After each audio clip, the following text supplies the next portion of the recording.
What's up, guys? Barry Game here, back with some more Idle Heroes, and today, at least for the first day of testing, we're going to wrap this up with some campaign testing to see if he is a hero that can get you to Void Campaign.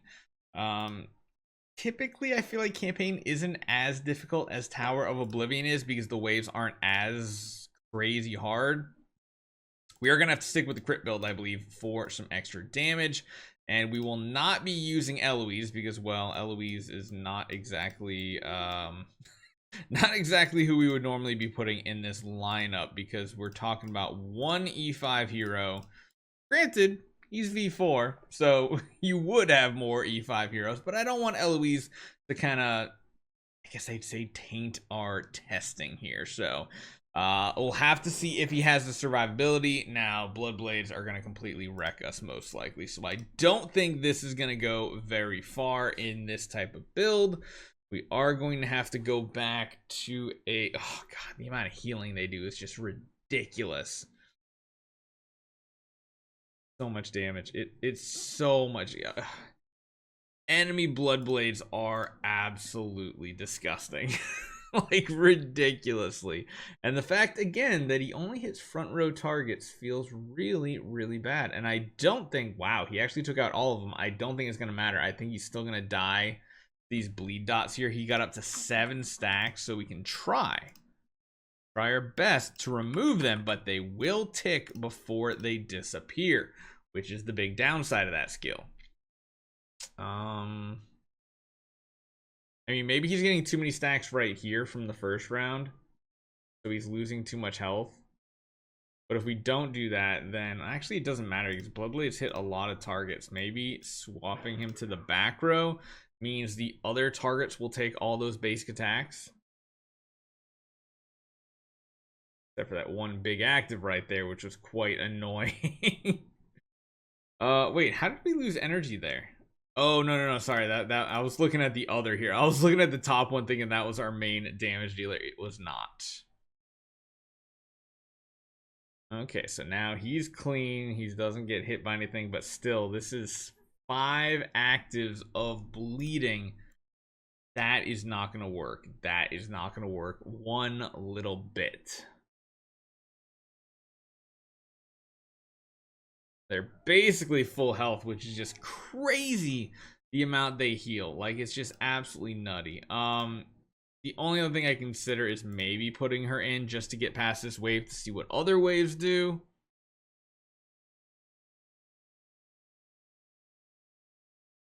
But she is going to tank a lot of the hits. She's also going to put out a lot of bleed damage, even though she's just a regular E5. I just don't know if he's still going to survive. Like, oh my gosh, it's so close. Okay, so we got past it with another E5 in the lineup. However, I want to try to not have that be the case. So we'll go back to this. We'll run our tests here and see how it goes. This one now has Walter, which again has a chance to stun, but shouldn't be too big of a deal. Although we don't have CC removal, we have dot removal, which Walter does CC, or he does have a ton of poison dots going out. But if we can't get un-CC'd, that's gonna be a problem here. So we have to now change it back to give him the control purify again. Go back to this, and it should be fine having him in the back row. Granted, if we put him in the front row, could buy him a little more time. We got multiple bombs out still, which is good. They're all ticking. They all went boom. The one thing we really don't get to experience, though, when you have him as like your first E5 hero is the fact that when he dies, he also does a giant bomb explosion. Like, you kind of forget that that's part of his kit, but it actually is kind of important. So Adas are tricky because when they die, they deal damage to your team. So you kind of don't want to kill them all at the same time because there's a risk that your team, you just implode like that. You saw how much damage that took. You don't have to worry about it, though, if you're tanky enough. Camus can get a lot of petrify off. Still one of my favorite looking, like, OG-ish type heroes. One of the old school heroes. See, once you get the front row down, his basic attack and his active skill pretty devastating because it hits all 4 targets in the back row. However, sometimes the way they build these teams is very difficult to get past that front row because they're the tankier heroes.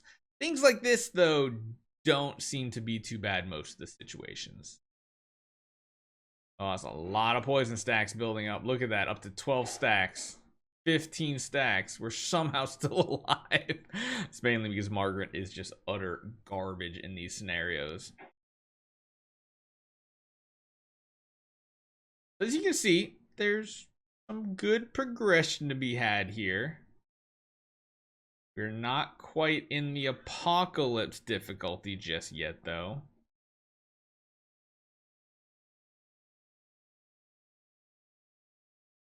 A lot of bleed starting to stack up in counterattacks. Looks like we got enough to survive this, though. Yes, we do. All right, let's keep going on to 54-8, which is Barrios, which, again, shouldn't be too big of an issue because their basic attack is so garbage. Now, their active might wreck our entire back row right here. Oh my gosh, it's so much damage. Now back to basics, we're good. That's the one thing with Maria. He is all about the active skills, and the longer he lasts in battle, the stronger he ramps up. Karim is going to go after those weak targets, which shouldn't be too much of an issue. They should buy us a little time.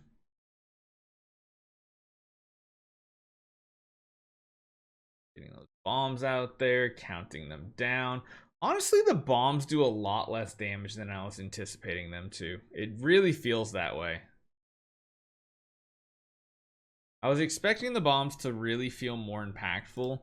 They just really don't for some reason. Scaries now. We need this battle to end fast because if they get to their actives, they might wipe out our entire team. With all those marks stacking up, my goodness, this round could be devastating. Never mind. They're nowhere near strong enough for a V4 style hero. Man, back in the day, scaries were so scary. So scary. So we did beat 54-10. Does that put us in Apocalypse? I don't know. This is kind of sketchy. There's a lot of counterattacking going on. Let's see what that bomb does down the bottom. Not quite keeping up. We need this next active to be devastatingly good. Oh no, all those counterattacks and then the basic attacks. Yeah, so that's a little rough. So yeah, we are into Apocalypse. However, there's a lot of stages in Apocalypse to see how far we can go. I think what I might do is we'll let the macro kind of run. We'll see how far this gets us. There are going to be some problem waves for this hero. Mainly what I'm thinking is heroes like Mim are going to be an issue for him, I think. Surprisingly enough, this wave is giving us a ton of trouble here.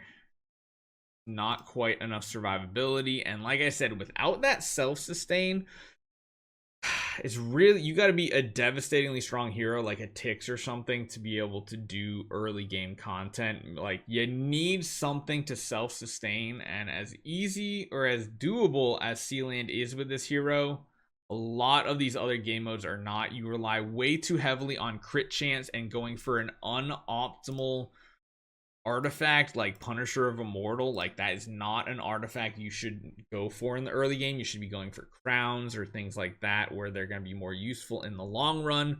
Punisher will not.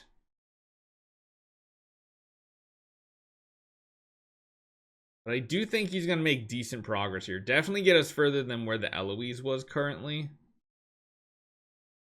Again, really the only sustain we do have is critting heroes. However, if you crit a hero and they die, you don't get a heal with balance strikes. So I'm going to let this run. I will report back and tell you guys how far we got. We'll maybe try to do some of those difficult waves live on a video as well. And we'll do a little bit more testing when it comes to the Void as well with this hero to see what he can do in Realms Gate, what he can do in Void Vortex. This enemy is going to be tough. Hopefully you guys enjoy this one. We'll keep testing out Gaggie this weekend. I'll see you guys next time.